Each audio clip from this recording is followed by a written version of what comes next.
speaker is Dr. Benjamin Schwartz. Benjamin is a postdoctoral fellow at the Hebrew University and recently completed 2 years of postdoctoral research fellowship in the Department of Politics at Princeton University. Benjamin has recently accepted an offer to join the Department of Political Studies at Bar-Ilan University. We're very proud. And he is already a research fellow at the Elgov Center at Bar-Ilan University, which has also contributed to this conference. Benjamin is specializing in Jewish political thought in 2 historical contexts: ancient rabbinic literature and the modern state of Israel. His articles published or are forthcoming in journals such as Politics and Religion, Harvard Theological Review, and Jewish Quarterly Review. What is the place of the State of Israel in the political theory of Rabbi Jonathan Sacks? In future tense, he proudly shares the story of his great-grandfather, Rabbi Arie Leib Frumkin, who had built the first house in my hometown, Petach Tikva, which Sacks translates into English as Gateway of Hope. Rabbi Sacks writes, quote, "The Jewish attachment to Israel goes back some 4,000 years ago. Indeed, most readers of Sacks's writings see him as holding the standard modern Orthodox pro-Zionist and pro-Israel position. They see a consensus between Israel's Zionist ideology and the teachings of the former chief rabbi of the United Kingdom. Is this a correct understanding of Sacks? My argument is that the Zionist ideology that is prevalent in Israel does not easily conform with Jonathan Sacks's political theory. I should say at the outset that Rabbi Sacks was undoubtedly a great supporter of Israel. He defined himself a religious Zionist, and he was.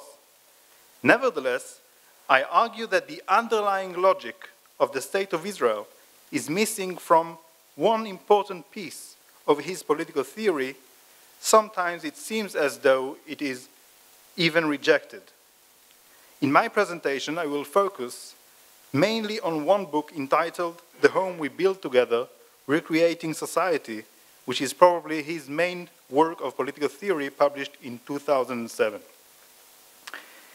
In his introduction to the Hebrew version of his book To Heal a Fractured World, The Ethics of Responsibility, Sacks writes, quote, "The book, originally published in Britain and America, truly belongs to the people and state of Israel," end of quote.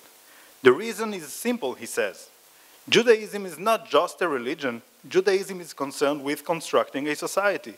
And that happens and can only happen in one place. That place is Israel. In Israel, Judaism can live not only privately, but it is also lived collectively in the public domain. This sounds like Judaism is primarily concerned with both religion and politics. That is especially true if we accept the classic Greek point of view that social thought is inextricably linked with political thought. According to this view, it is the task of political leaders to shape a thriving society. Studying political problems and possible solutions is the work of the political philosophers. But that, I argue, is a wrong interpretation of Rabbi Sacks, because Sacks explicitly rejects the Greek fusion of society and polity. Sacks makes the space for society which is not only separated from politics and from political organization, but society precedes politics. Society appears in human life before the state. First society, then politics. And as we will see, this idea allows him to put forward a vision of a liberal and neutral state within which operates a rich and diverse society. Sacks, the passionate supporter of the liberal democracy, though himself not a liberal, would not accept Plato's view that, quote, "the modes of music are never disturbed without unsettling of the most fundamental political and social conventions," end of quote.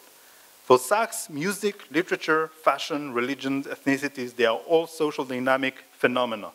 Music can change, but the state remains intact. Especially was Sacks opposed to the Greco-Roman view that politics is the highest good. The ancient maxim, which became an Israeli slogan, that it is pleasant and proper to die for one's country, represented in the eyes of Jonathan Sacks a negative form of republicanism. In the Israeli context, this maxim resonates with the need of young citizen soldiers to fight and sometimes even die to defend their country. Sacks, however, argued that the liberal state is intended to serve the citizen and not vice versa. Therefore, if we thought for a moment that for Sacks politics is essential to Judaism, we should know that this is not so. I'll cite some of his statements aimed at diminishing the political in Judaism from chapter 19 of his book, The Home We Build Together. Quote, "Far from being the highest good, politics is a necessary evil. The fundamental principle of biblical morality is love. The Hebrew Bible is profoundly ambivalent about politics. The rule of one human being over another is inherently antithetical to human dignity. Only God has that right. Religion in the biblical sense is not about power, it is not about the state." He goes so far in this direction that while acknowledging the importance of the ancient prophets of Israel, he diminishes the impact of the biblical kings. Rabbi Sacks asks rhetorically, quote, "Who today remembers the kings of ancient Israel or Judah?" End of quote. Rabbi Sacks' fundamental argument that politics, power, government, state, and kings are an unimportant part of biblical religion is in tension with Israel's Zionist prevalent ideology, which holds that Jewish self-determination is central to Judaism, that the Jewish state is what Jews are called by the Torah to establish and defend, that the state is not merely a shelter that allows Jews to live, but having their own polity is part and parcel of the Jewish story and of how Jewish national life should look like. From this perspective, Judaism is essentially political. The question that Jonathan Sacks, the philosopher, wants to resolve in The Home We Build Together is, quote, "The nation state is fragmenting before our eyes. What in such a world is the meaning of the word home?" He argues that European states had moved from the model of country house, hosting newcomers as guests, who are expected to assimilate into their new national identity, just as his own parents did. The current political model in Europe, says Sacks, is a multicultural hotel in which everyone remains a stranger with no loyalty or feeling of belonging. The shortcomings of these models are obvious, argues Rabbi Sacks, so we need a third, which he names The Home We Build Together, where newcomers share in the work, responsibility, and culture of the new dynamic society. I know he is speaking of Western country, but allow me a quick thought about the potential implications of this thesis for Israel. First, the only newcomers to Israel are Jews, and they are seen as returning home. Israeli Arab citizens cannot be seen as newcomers. That problem is more serious. Besides not hosting anyone, Israel is also not a hotel, because Israel requires its citizens to belong in a robust way. It educates citizens to hold the Zionist ideology. You see why Israel is not, and perhaps cannot, become a home built by all its citizens. Now you might be thinking, but this theory is not about Israel, and you're right. But then Rabbi Sacks interprets the Jewish tradition to support this home built together model. This will create tension, because Zionism draws on the Bible in support of an entirely different political model. Biblical Israel, says Sacks, is a nation whose unity is not ethnic, but civic. Contemporary scholars, he says, agree that Israelite society was an ethnic mix, end of quote. He even cites Jean-Jacques Rousseau's point on the Jews, that they were, quote, a people mingled with foreigners, no longer perhaps having a single descendant of the early races, end of quote. This approach enables Sacks to render the Bible relevant to multicultural societies today. Hence, the Bible is not taken to focus exclusively on the story of the family of Jacob and of his descendants. Then Sacks asks, how did Moses create a unity out of diversity? I would think that the answer lies in the law revealed to Moses by God. But from Sachs's point of view, that would mean that the Torah is not suitable to address contemporary Western European states. Therefore, Sachs proposes that, quote, not all the miracle of Exodus combined, not even the revelation at Sinai itself, turned the Israelites into a nation, end of quote. What created the nation was God's command to the Israelites to build a tabernacle. The political lesson from this is that individuals should build something together if they want to become a nation. On the level of political theory that is not biblically inspired, Sachs argues that just like his supervisor at Cambridge, the philosopher Roger Scruton, for a civic nationalism, sometimes called territorial nationalism.